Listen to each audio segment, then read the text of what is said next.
A historic drought years in the making, barren mountains to parched lakes. Is this the new normal for California? The State of the Drought, presented by General Air Conditioning and Plumbing, and brought to you in part by CV Water Counts and Back 9 Greens. I'm KMIR Chief Meteorologist Ginger Jeffries, along with Sumata Smith and Brian Gallo. Thank you for joining me and the entire KMIR weather team for our special report, State of the Drought.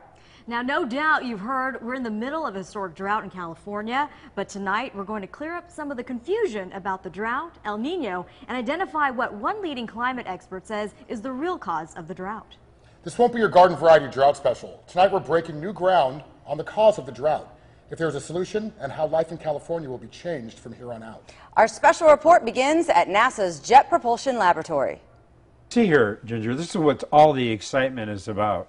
This is the great Godzilla El Nino of 1997, this very warm, high sea level wrapping itself around the equator.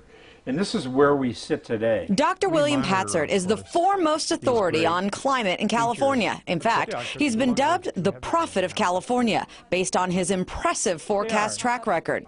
And now he's got everyone talking about what's going to happen this winter. This one actually was larger earlier. From his satellites at NASA, Patzert has been tracking the formation of this year's El Nino. They measure the height of the sea surface, which is a measure of how much heat is stored in the ocean. So red and white means higher or warmer. Blue and purple means it's sitting lower or cooler.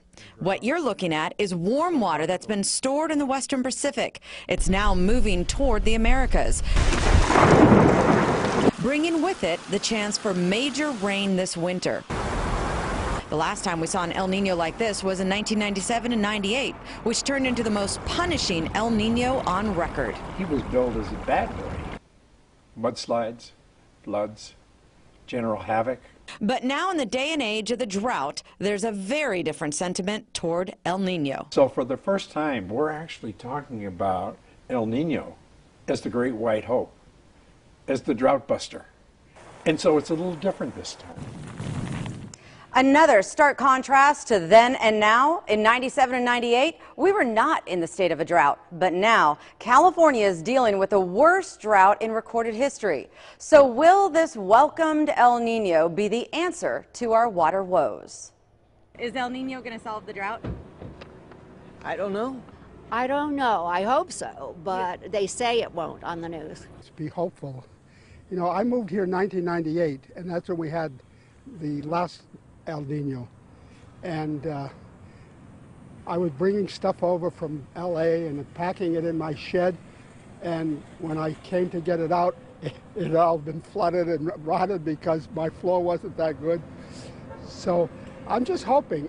What we really need is a snowpack, not a lot of rain. Rain would be fine, but we just need to have that snowpack. Do you think El Nino is going to solve the drought problem for California?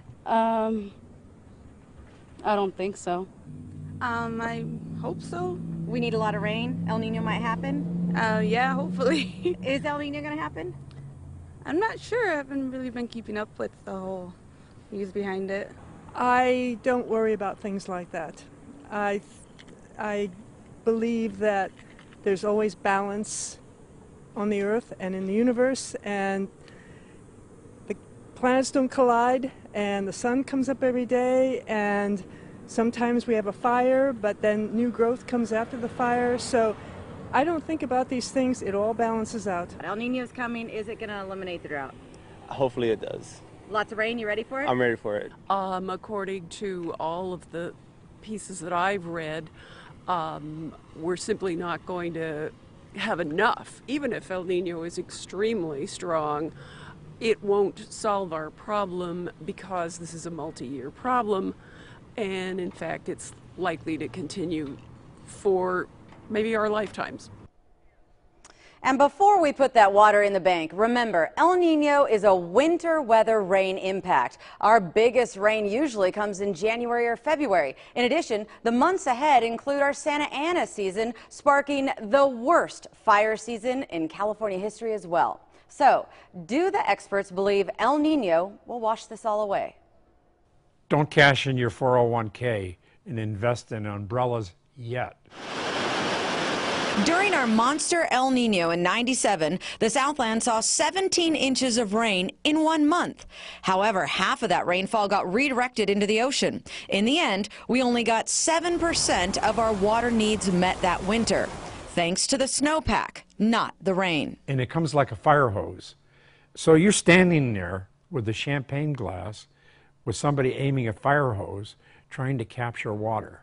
But there's another issue with El Nino. It's not a sure thing, and it's got some competition.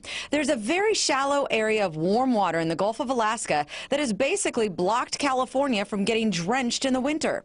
This body of water has been dubbed the Blob.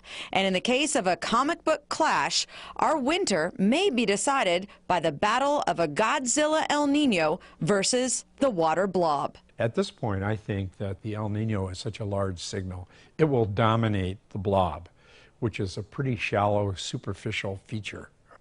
If this very promising event tends to fizzle and not deliver rainfall and snowpack, then you and I, Ginger, will have to go into the witness protection program.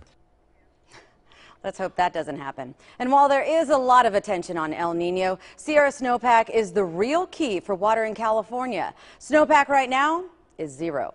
We need more than 1 El Nino to replenish our snowpack in order to keep the aquifers supplied throughout the year. Not all people are looking to El Nino for a life raft. In fact, there's plenty of water for the Coachella Valley, at least for our farming needs. The reason we have plenty of water is thanks to a group of growers who more than 100 years ago built the Coachella Canal. And from that water source, the desert was born. It's the lifeblood for us today. Oh, there's no doubt about it. Yeah, that water, which first arrived right before 1950, so we've had it from 1950 until now, that is the key to this valley. The Coachella Canal is a 122-mile aqueduct that literally feeds Colorado water to the East Valley. This water, in turn, nourishes our desert's billion-dollar ag industry. One of the largest economic drivers in the entire Coachella Valley. We're actually pumping over $1 billion a year into the local economy through agriculture. John Powell from Peter Rabbit Farms tells me in 1908, the pioneers of farming for the valley realized they could put a well in and farm with it. But that well water runs out quickly. After all, this is a desert, and technically speaking, we're always in a drought. So instead, the farmers engineered a way to solve the water problem without overdrafting the aquifer. It's called the Coachella Canal. This is a great place to farm. You have good soil, you have plenty of sunshine, everything a plant needs, and there's actually quite a bit of water in the aquifer, but we want to be sustainable. So they realized a long time ago the best way to be sustainable was to bring in a water supply from the Colorado River. Farmers in most of the state rely on the California water system, and as you've heard, the state's water levels are at historic lows due to years of below normal snowpack in the Sierras. This has been catastrophic for growers in central and northern California, but valley farmers have not felt the pinch, all because of the Coachella Canal. Have not had to turn to groundwater to keep farming, and that's something that's happened a lot in other parts of California. And that really goes to the fact that a lot of the agricultural people in the Coachella Valley are great stewards of the water. These great stewards of water not only conserve what they have, but they're actually adding much needed water to help the salinity levels at the Salton Sea. While most of our water comes from wells, farmers in the East Valley are tapping into a different source. Coming up next, I'll give you a look at the engineering marvel that keeps the water flowing on our farms. And are we approaching our golden years when it comes to lawns here in the valley? Lush green lawns could become a thing of the past. But is this alternative any better? The State of the Drought is presented by General Air Conditioning and Plumbing. Attention, General Crew. Training starts now. Who can tell me what's wrong with this picture? Tom. That air conditioner shouldn't have a screwdriver in it. Anything else? Sean. They didn't call the General. Don't let a bad installation like this happen to you. Call the General.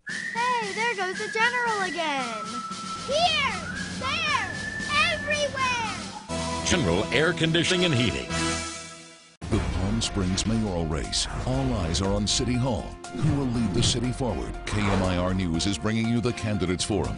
I'm Gino Lamont, alongside KMIR News political analyst Hank Plant. And Hank, this is going to be a big night. It is, Gino, and so we've got a big political forum sponsored by the Organized Neighborhoods of Palm Springs and the Palm Springs Chamber of